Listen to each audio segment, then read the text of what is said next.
اعوذ باللہ من الشیطان الرجیم بسم اللہ الرحمن الرحیم قال اللہ تبارک و تعالی فی القرآن المجید والفرقان الحمید۔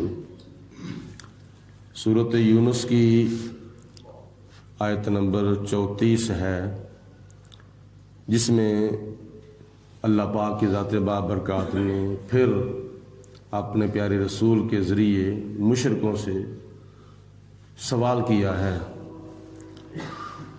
اللہ پاک نے ارشاد فرمایا، قل، اے میرے محبوب ان کو ارشاد فرما دیں، یعنی ان سے پوچھو، حل من شرکائکم، کیا تمہارے جھوٹے خداؤں میں کوئی ایسا خدا ہے، تمہارے بتوں میں سے کوئی ایسا بت ہے، من یبدأ الخلق، جو مخلوق کی ابتدا کرے، جس نے مخلوق کو پیدا کرنا شروع کیا ہو۔ کیا کوئی تمہارے جھوٹے خداؤں میں سے کوئی ایسا خدا ہے جو مخلوق کو پیدا کرنا شروع کرے، ثم یعیدہ، اور پھر اس کو دوبارہ پیدا کرے؟ یعنی اللہ پاک تو وہ ہے جس نے زمین کو بھی پیدا کیا، آسمان کو بھی پیدا کیا، اور انسانوں کو پیدا کرنا شروع کیا، اور آج تک انسان پیدا ہو رہے ہیں اور قیامت تک انسان پیدا ہوتے رہیں گے۔ تو یہ تو اللہ پاک کی ذات نے کام شروع کیا ہے۔ تو تم بتاؤ، جن کی تم پوجا کرتے ہو، جن کی تم عبادت کرتے ہو، تمہارے بتوں کے اندر بھی کوئی ایسا بت ہے جس نے اللہ کے مقابلے میں یہ کام شروع کیا ہو، یا اسی زمین کو تمہارے بتوں میں سے کسی نے پیدا کیا ہو، یا اسی آسمان کو تمہارے بتوں میں سے کسی نے پیدا کیا ہو؟ تو اس کا جواب ان کے پاس کوئی نہیں، آگے سے خاموشی ہے۔ پھر اللہ پاک فرماتا ہے، میرے محبوب تم خود ہی اس سوال کا جواب ارشاد فرما دو، قل اللہ، اے میرے محبوب فرما دو کہ اللہ تعالیٰ ہے، یبدأ الخلق، جس نے مخلوق کو پیدا کرنا شروع کیا، مخلوق کو پیدا کرنے کی ابتدا اور آغاز کیا وہ اللہ تعالیٰ ہی ہے، ثم یعیدہ، پھر وہ ان کو دوبارہ پیدا کرے گا۔ مطلب یہ ہے کہ اے مشرکو، تم بتاؤ تمہارا وہ کون سا خدا ہے، تمہارا وہ کون سا بت ہے، تمہارا وہ کون سا شریک ہے جس نے دنیا کو پیدا کرنا شروع کیا ہو، اور پھر جب یہ ساری دنیا مر جائے گی، اپنی اپنی قبروں میں چلی جائے گی، تو اللہ پاک ان کو قیامت والے دن دوبارہ زندہ کرے گا، یعنی مارنے کے بعد، فنا کرنے کے بعد دوبارہ زندہ کرے گا۔ تو اللہ تعالیٰ فرماتا ہے کہ میرے محبوب اس سوال کا جواب ان کے پاس ہے ہی نہیں، تم خود ہی ان کو آگاہ کر دو، ان کے کان تم خود ہی کھول دو، ان کو بتا دو کہ وہ میرا رب ہے، وہ میرا پروردگار ہے، جس نے اس مخلوق کو پیدا کرنا شروع کیا اور اس کو فنا کرنے کے بعد پھر دوبارہ قیامت والے دن ان انسانوں کو زندہ کر کے قبروں سے اٹھائے گا۔ فَأَنَّا تُؤْفَكُونَ، تو جب تمہارے پاس جواب ہی نہیں ہے اس سوال کا، تو تم کہاں پھرے جا رہے ہو، کن کی طرف لگ رہے ہو، کن جھوٹے خداؤں کی تم پوجا کر رہے ہو؟ سچا خدا موجود ہے تمہارے پاس، اس کا جواب بھی کوئی نہیں، لیکن اس کے باوجود تم ہٹ درمی سے کام لے رہے ہو، پھر بھی نہیں مان رہے۔ اللہ پاک کی ذات بابرکات نے دوسرا سوال کیا ہے، اے میرے محبوب قل، ان سے یہ بھی پوچھو، حل من شرکائکم، کیا تمہارے بتوں میں کوئی ایسا بت ہے، کیا تمہارے خداؤں میں سے کوئی ایسا خدا ہے، من یہدی الی الحق، جو لوگوں کو حق کی طرف ہدایت دے، جو سچی بات کی لوگوں کو ہدایت دے، راہ راست کے اوپر لوگوں کو چلائے، جو لوگوں کو سیدھا راستہ دکھائے، کیا تمہارے خداؤں میں سے کوئی ایسا خدا ہے جو گمراہی سے راستے سے بچا کر، کفر کے راستے سے بچا کر، شرک کے راستے سے بچا کر، منافقت کے راستے سے بچا کر، ان سارے راستوں کو اکٹھا کیا جائے تو جہنم کے راستے سے بچا کر نیکی کی طرف ہدایت دے، جنت کا راستہ دکھائے؟ کوئی خدا تمہارے خداؤں میں سے کوئی ایسا ہے؟ پھر بھی ان کے پاس اس کا کوئی جواب نہیں، کیونکہ ہدایت تو وہ دیتا ہے جو بولتا بھی ہو، جو سنتا بھی ہو، جو دیکھتا بھی ہو۔ تو بتوں کی نہ زبان تھی، نہ ان کی آنکھیں تھیں، نہ ان کے کان تھے، تو وہ کیسے کسی کو ہدایت دے سکتے تھے؟ تو اس سوال کا بھی ان کے پاس کوئی جواب نہیں۔ موروں کی لبوں کے اوپر موریں، سکوت لگ گئی، زبانیں ان کی گنگ ہو گئی۔ تو اللہ پاک فرماتا ہے میرے رسول تم خود ہی ان کو اس سوال کا جواب ارشاد فرما دیں۔ قل، آپ فرما دو، اللہ یہدی للحق، وہ اللہ ہی ہے جو لوگوں کو حق کی ہدایت دیتا ہے، سچی بات کی طرف ہدایت دیتا ہے، اسلام کی ہدایت دیتا ہے، دین کی ہدایت دیتا ہے۔ وہ اللہ تعالیٰ ہی کی ذات ہے۔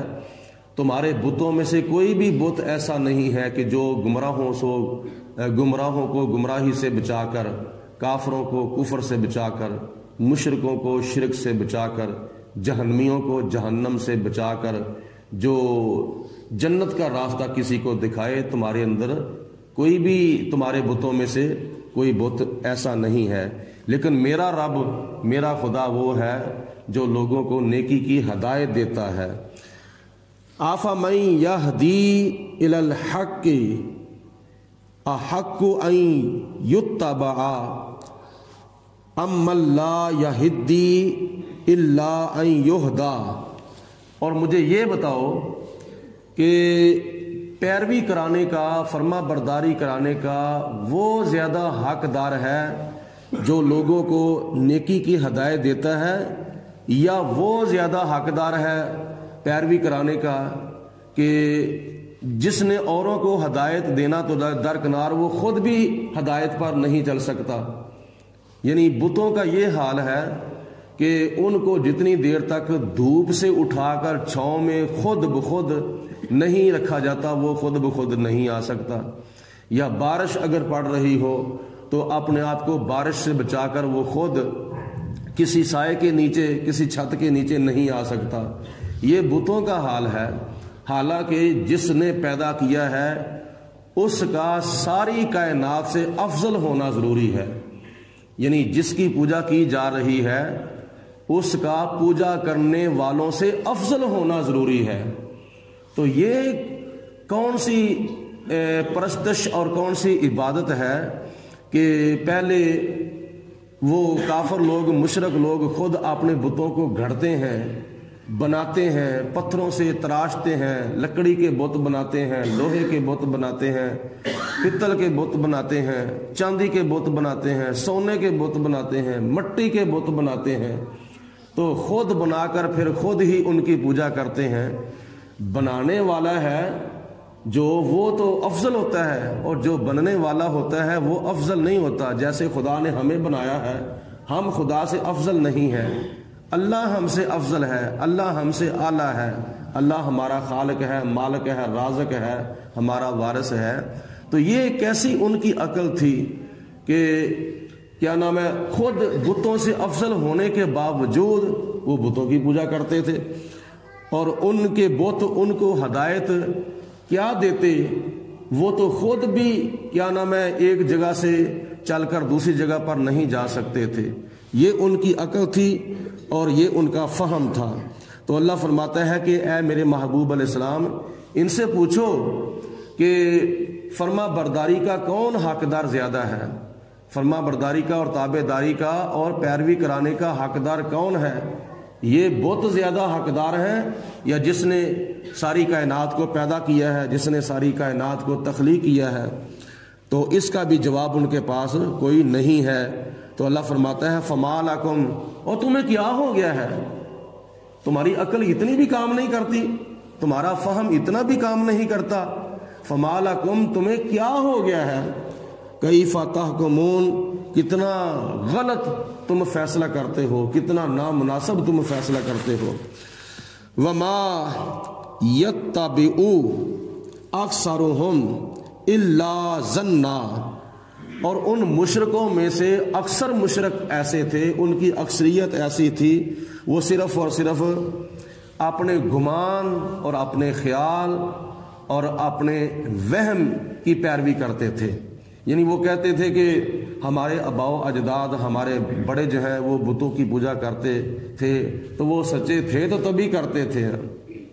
تو یہ اپنے بڑوں کی تقلید کرتے ہوئے، اپنے بڑوں کی پیروی کرتے ہوئے اسی گمان میں وہ بتوں کی پوجا کرتے تھے۔ تو ان کا یہ جو دین تھا صرف اور صرف ایک وہم والا، ایک گمان والا، ایک خیال والا دین تھا، ان کے دین کی کوئی حقیقت نہیں تھی۔ تو ان کی اکثریت جو تھی وہ اس خیال کی پیروی کرتی تھی کہ جو خیال ان کے دل میں آ جاتا تھا۔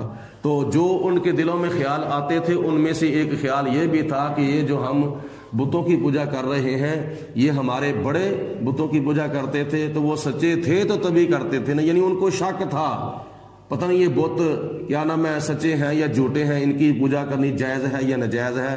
تو پھر وہ خیال کرتے تھے کہ چلو ہمارے بڑے بھی تو کرتے رہے ہیں نا، تو وہ سچے تھے تو کرتے تھے، یعنی ان کا یقین نہیں تھا، پھر بھی شکوک و شبہات میں وہ اپنے بتوں کی پوجا کرتے تھے۔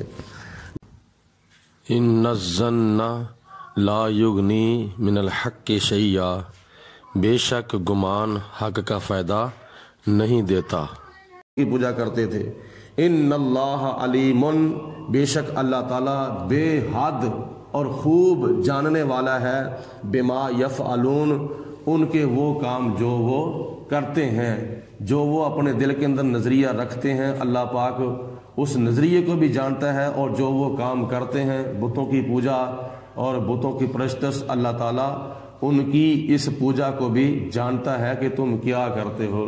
تو ان آیات بینات کے اندر اللہ پاک نے اپنے پیارے محبوب دانائے غیوب، طالب و مطلوب جناب محمد الرسول اللہ صلی اللہ علیہ وسلم کے ذریعے سے ان مشرکوں اور ان کافروں سے چند سوالات کیے ہیں، جن میں سے ایک سوال کا بھی جواب ان کے پاس نہیں تھا، تو پھر بھی وہ ہٹ دھرمی سے کام لیتے رہے۔ بندہ لاجواب ہو جائے نا تو اس کو مان جانا چاہیے، لیکن لاجواب ہونے کے باوجود کیا نام ہے نہ ماننا، یہ ضد بازی ہے، یہ ہٹ درمی ہے اور یہ بے انصافی ہے۔ تو کافر جو تھے وہ اس عمل کا ارتکاب کرتے تھے کہ لاجواب ہونے کے باوجود بھی نہیں مانتے تھے۔ جیسے قرآن پاک میں کئی مناظرے آئے ہیں اللہ تعالیٰ کے نبیوں کے کافروں کے ساتھ، ان میں سے ایک مناظرہ یہ بھی ہے کہ جناب ابراہیم علیہ السلام نمرود کے دربار میں چلے گئے، تو ایک سوال ہوا، اس کا کوئی جواب نہیں تھا۔ یعنی ابراہیم علیہ السلام نے فرمایا کہ اے نمرود بتا تو کیسے خدا ہے؟ میرا رب تو وہ ہے جو زندہ بھی کرتا ہے اور مارتا بھی ہے۔ تو اس نے اس کا جواب دینے کی بجائے اپنی ہٹ درمی پر عمل کرتے ہوئے کہا کہ میں بھی یہ کام کر سکتا ہوں۔ اور تو کیسے یہ کام کر سکتا ہے؟ اس نے جیل سے 2 قیدی منگوائے، جس نے رہا ہونا تھا اس کو پھانسی چڑھا دیا، اور جس نے پھانسی چڑھنا تھا اس کو رہا کر دیا۔ تو اس نے کہا دیکھو جس نے مرنا تھا میں نے اس کو زندگی دے دی ہے، اور جس نے زندہ رہنا تھا میں نے اس کو مار دیا ہے۔ آپ نے فرمایا کہ یہ کوئی میرے سوال کا جواب نہیں ہے، تو بے انصافی ہے، یعنی جس کو پھانسی دینی تھی اس کو تو نے رہا کر دیا ہے تو یہ بے انصافی ہے، اور جس کو رہا کرنا تھا کچھ عرصے کے بعد سزا دینے کے بعد تو نے اس کو پھانسی دے دی ہے، تو یہ تو بے انصافی ہے، یہ تو ظلم ہے، یہ تو زیادتی ہے، یہ میرے سوال کا جواب نہیں۔